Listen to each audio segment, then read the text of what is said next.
Hello जय हिंद साथियों, स्वागत है आप सभी का अपने यूट्यूब चैनल संदीप बिगनर में। उम्मीद करता हूं आप सभी अच्छे होंगे और स्वस्थ होंगे।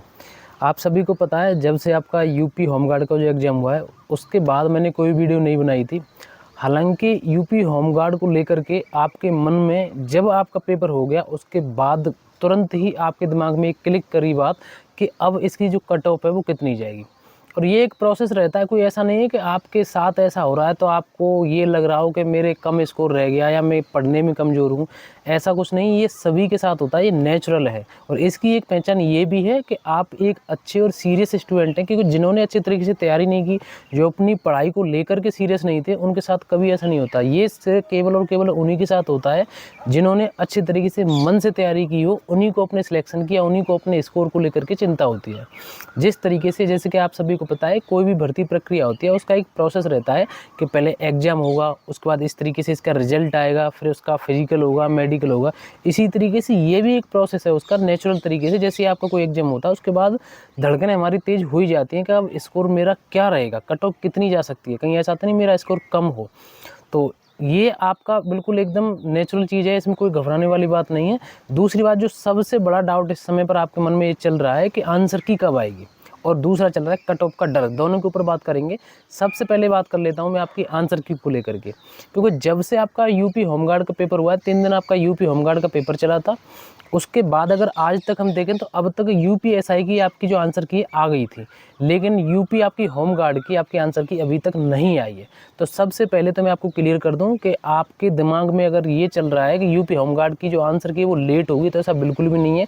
आपकी आंसर की के बहुत ज़्यादा प्रबल संभावना है कि आपकी आंसर की आज आ जाएगी, नहीं तो कल तक आपको आपकी आंसर की देखने को मिल जाएगी। और अगर हम बात करें यहाँ पर आपकी कट ऑफ को लेकर के, तो देखो, कट ऑफ के लिए आपने बहुत सारी वीडियो देख ली होंगी। हालांकि मैंने इसके ऊपर कोई वीडियो नहीं बनाई थी, लेकिन मैं आपको बताऊं, पहली बात ये है कि जितनी भी आपने कट ऑफ की वीडियो देखी होंगी, मतलब 100% सही तो कोई भी नहीं बता सकता, लेकिन हालांकि सब अपनी ओर से प्रयास करते हैं कि जितनी मेरी समझ है या जितनी मेरी सोच है, मतलब मैं सभी की बात कर रहा हूँ, सभी अपनी ओर से एक एनालिसिस करके अपने अनुभव से बताने का प्रयास करते हैं।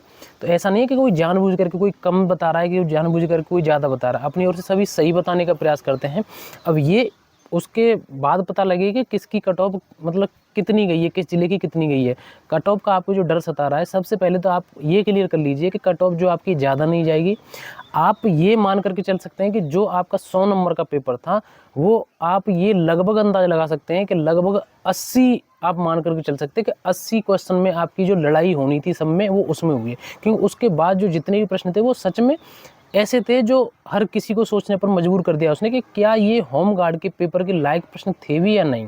और एक सवाल खड़ा कर दिया है यूपीएसआई के जो जीके आई थी उसके ऊपर। लेकिन एक बात ये भी है कि आपका यूपी पुलिस कांस्टेबल का पेपर हो या यूपीएसआई का पेपर हो, उसमें अगर जीके की बात करें तो यहाँ के लेवल से कोई भी उसकी तुलना नहीं की जा सकती। उसका एक कारण ये भी है कि वहाँ पर 4 सब्जेक्ट हैं, मैथ भी है, रीजनिंग भी है, हिंदी भी है और जीके जीएस भी है। लेकिन यहाँ पर पूरे के पूरे 100 प्रश्न ही यहाँ पर जीके के थे।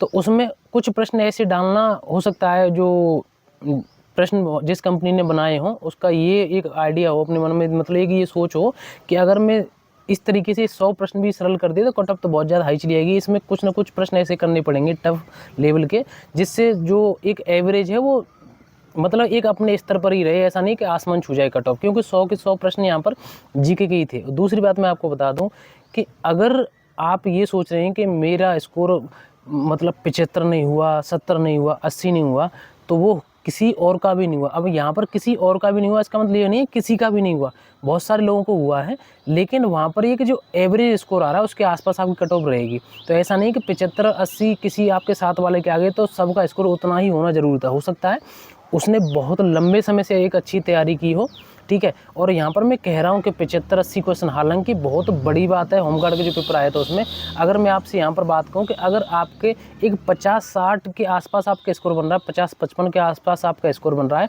तो आप खुद को एक अच्छे मतलब उसमें समझ सकते हैं कि हालांकि पूरी 100% इसका अंदाजा तो आंसर के आने के बाद ही चलेगा। देखो 100% तो रिजल्ट आने के बाद ही पता चलता है, लेकिन आंसर के आने के बाद ज़्यादातर संभावना ये हो जाती है कि इस दायरे में, जैसे जो गूगल फॉर्म भरवाए जाते हैं उसमें ये अंदाजा लग जाता है कि इस दायरे में आपकी कट ऑफ रहेगी।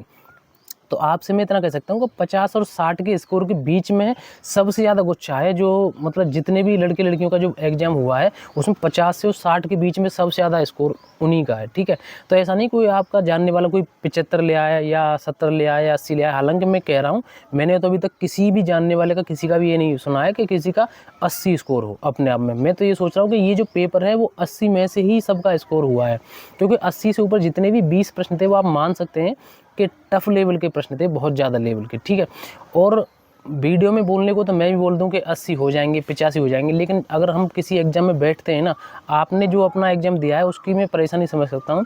अगर मैं यहाँ से सीधे बोल दूं कि 80 प्रश्न आ जाएंगे, करने लायक थे 75, तो ऐसा नहीं, ये केवल हवाई बातें होंगी। वहाँ जब हम एग्जाम में बैठते हैं उसके बाद पता लगता है कि उसका लेवल क्या था, ठीक है। तो अगर आपका 50, 55, 60 बन रहा है तो आप आंसर की आने तक और रिजल्ट आने तक अपने आप को ये मत सोचिए कि मैं बाहर हूँ, बिल्कुल भी बाहर नहीं हूँ। सभी का स्कोर इतने के आसपास ही बन रहा है। और सबसे बड़ी आप सभी के लिए सलाह होगी कि आप जिस भी आगे एग्जाम की तैयारी कर रहे हैं, और मुझे उम्मीद है ज़्यादातर आप में से तैयारी कर रहे होंगे यूपी पुलिस कांस्टेबल के लिए, तो जो आपका यूपी होमगार्ड का पेपर हो गया, अब ना तो वो इससे ज़्यादा ख़राब हो सकता है जो आपने कर दिया, ना उससे ज़्यादा अच्छा हो सकता है जो आपने कर दिया है। अब आपके लिए बस यही एक अच्छा ऑप्शन है कि वो हो गया।